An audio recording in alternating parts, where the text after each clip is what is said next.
Hi అందరికీ, paneer curry చేస్తున్నాను. First ఒక ఆనియన్, ఒక టమోటా వేసి ఫ్రై చేయాలి. కొద్దిగా జీడిపప్పు, కొద్దిగా దాల్చిన చెక్క వేసి బాగా ఫ్రై చేయాలి. ఈ ఫ్రై అయ్యాక మిక్సీలో వేసి పేస్ట్ చేసుకోవాలి.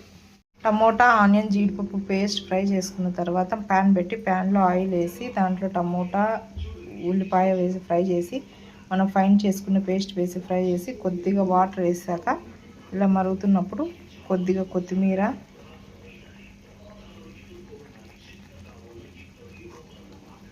తర్వాత మనం ఆయిల్లో ఫ్రై చేసిన పన్నీర్,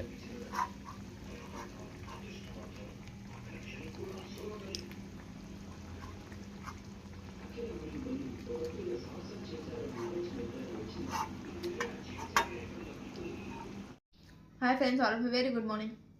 చూడండి, మీకు చెప్పాను కదా ఇంతకుముందు పన్నీర్ కర్రీ అంత వీడియో తీసుకుని ఎలా చేయాలనేది. మీరు కూడా ఎప్పుడైనా మీకు పన్నీర్ కర్రీ ఎట్లా చేయడం రాకపోతే ఖచ్చితంగా చేయండి, చాలా బాగుంటుంది. చూడండి ఫ్రెండ్స్, ఇప్పుడైతే నేను తింటున్నాను.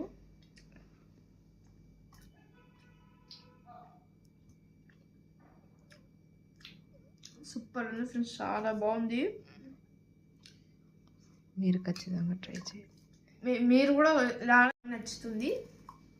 మీకు నచ్చినట్లయితే లైక్ చేసి, షేర్ చేసి, సబ్స్క్రైబ్ చేసుకోండి. Bye friends, all.